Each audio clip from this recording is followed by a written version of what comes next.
चलिए ये क्वेश्चन दे रखा है हमें कि resistivity of copper at room temperature is इतने ohms.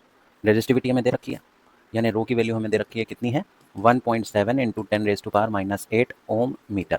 If the free electron density of copper is इतना, free electron density of copper आपको दे रखी है, ठीक, बहुत अच्छी बात है।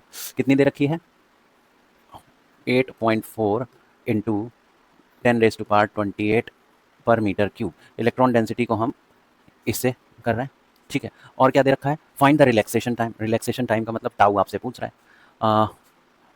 मास ऑफ इलेक्ट्रॉन हमें दे रखा है 9.11 इंटू 10⁻31 kg, और एक ई की वैल्यू हमें दे रखी है 1.6 इंटू 10⁻19 कूलम, एक चार्ज की वैल्यू है। तो ये तो बहुत ईजी क्वेश्चन हो गया। हमें पता होना चाहिए कि रिलैक्सेशन टाइम का फॉर्मूला क्या होता है, तो याद रखिएगा tau equals to me/e² into density into, अब इसमें टाउ की वैल्यू निकालने के लिए हमें इनकी वैल्यूज़ को पुट कर देना पड़ेगा। तो कितना दे रखा है हमें 9.11 इंटू 10⁻31 अपॉन ई स्क्वायर, यानी कि 1.6 इंटू 10⁻19 का whole square into N into इसकी वैल्यू। एक second,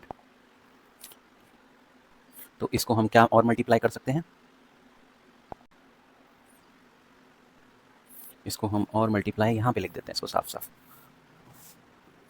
tau equals to 9.11 into 10⁻31 upon 1.6 into 10⁻19 का होल स्क्वायर इंटू कितना था वो 8.4 इंटू 10⁻28, और साथ में एक आपकी इसकी रो की वैल्यू कितनी है 1.7 इंटू 10⁻8 ओम मीटर। ये लिख दिया। अब इसको बस हमें सॉल्व करना है, तो कैलकुलेटर से इसको सॉल्व करते हैं। इसकी वैल्यू आ रही है 2.49 इंटू 10⁻14, ठीक है। रिलैक्सेशन टाइम है तो सेकंड में आंसर आएगा, ठीक है, आया। अब रिलैक्सेशन टाइम के फॉर्मूले तक पहुंचने के लिए बेशक थोड़ी वीडियो लेंदी हो जाएगी, लेकिन आपके काम आएगी। इसको ध्यान से देखिएगा कि अच्छा ये तो पता ही होगा सबको कि F equals to mass into acceleration होता है ना। तो यहाँ से एक्सेलरेशन की वैल्यू आ जाएगी फोर्स अपॉन मास, क्लियर है, ठीक। अच्छा आप लोगों ने अगर देखा होगा कि कोई चार्ज है तो उसके चारों तरफ इलेक्ट्रिक फील्ड बन रही होगी, ये पता है।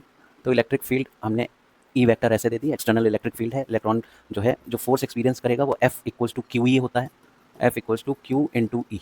हम क्यू की जगह यहाँ पे स्मॉल ई लिख दे रहे हैं, तो F equals to E into capital E. इस बात से कोई प्रॉब्लम, ठीक।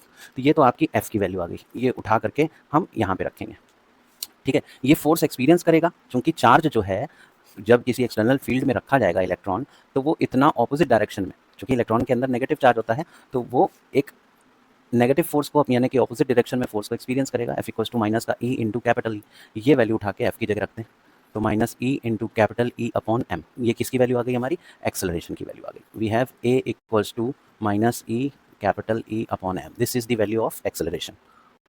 अब ध्यान दीजिएगा, हमें पता है कि acceleration is equal to change in velocity upon time.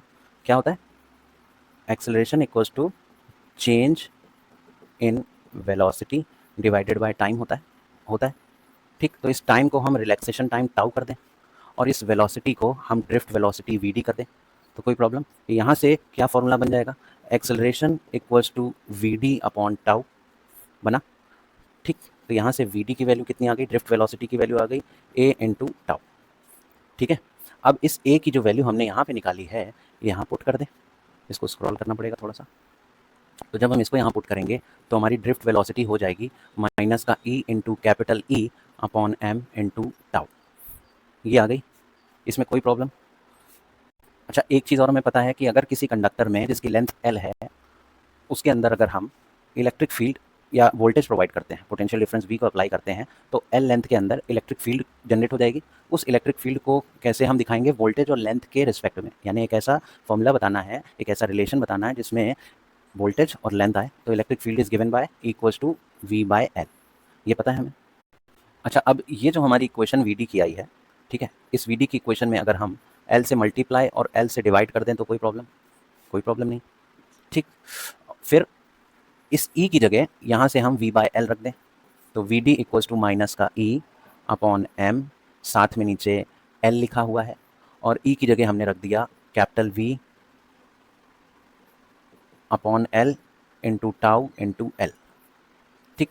इस एल से ये एल कट गया, तो वी डी की जगह हो गया minus E V upon M L into tau, ऐसा करके आ गया। तो इसको साफ साफ लिख लें हम, हमारा फॉर्मूला क्या बन गया, V D equals to E V tau upon M L, ये वी डी की वैल्यू आ गई। अच्छा, हम लोगों ने करंट और ड्रिफ्ट वेलोसिटी के रिलेशन में हम लोग ने पढ़ा था कि आई इक्वल्स टू होता है N E A V D, याद आया? ठीक, तो इस वाले फॉर्मूले में हम सिंपल वी डी की वैल्यू जो है ये यहाँ पे उठा के रख देंगे। तो आई की वैल्यू निकाल लेते हैं, N E A into V D की जगह E V tau upon M L. याद रहे ये जो v है ये voltage, this is what, voltage. तो हम v के फॉर्म में इक्वेशन अगर हम निकाल लें तो यहाँ से v की वैल्यू क्या निकल के आ जाएगी, या v की वैल्यू को i से डिवाइड कर दें, v की वैल्यू को हम किससे डिवाइड कर दें, i से डिवाइड कर दें, तो ये वाला ml इधर i के पास चला जाएगा, ml हो गया अपॉन इतनी पूरी वैल्यू n e a और ये e और ये टाउ सबको नीचे ले आइए, तो n e स्क्वायर हो जाएगा, ये वाला e और ये e स्क्वायर, a और टाउ ये सब आ गया आपका। ठीक, ये किसके बराबर आ गया हमारा, v अपॉन आई के बराबर। अच्छा, v upon I Ohm's law कहता है कि ये होता क्या है, रेजिस्टेंस एक कांस्टेंट होता है। ओम्स लॉ के प्रूविंग में हम लोग ने देखा था कि v अपॉन आई आर होता है, तो यहाँ से हम रख सकते हैं कि r equals to M L upon N E square A into tau. ठीक है, ये हमारी इक्वेशन आ गई किसकी, ये रिलैक्सेशन टाइम ये टाउ की और रेजिस्टेंस r में एक रिलेशन बन गया। अच्छा, अब अपनी रेजिस्टिविटी की तरफ चलें, तो फॉर्मूला क्या होता है, R equals to rho into L upon A होता है। तो R की बॉस ये पूरी वैल्यू उठा के रख देते हैं हम, तो क्या हो जाएगी, M L upon N E square A into tau equals to rho into L upon A, इतना आया। फिर हम क्या करेंगे, जो कैंसिल आउट होगा उसको काट देंगे, एल अपॉन ए कैंसिल आउट हो गया, और तो कुछ हो नहीं रहा है ना। तो हम इसको क्या लिख सकते हैं, M upon N E square tau बराबर रो, बस खाली रो की वैल्यू आ गई हमारी, रो की वैल्यू इतनी आ गई। तो यही वाले फॉर्मूले से हम अगर टाउ की वैल्यू निकालें तो टाउ की वैल्यू कितनी हो जाएगी, टाउ इधर चला जाएगा, रो नीचे आ जाएगा, तो M upon N E square into rho, यही वाला देखिए हम लोग ने फॉर्मूला इस्तेमाल किया था। ये कहाँ से आया, इसका हमने आपको प्रूफ भी इसी क्वेश्चन में बता दिया है। तो आई होप आपको ये वीडियो बेशक लंबी दिखी होगी लेकिन समझ में आई होगी, समझ में आई हो तो प्लीज़ लाइक इट।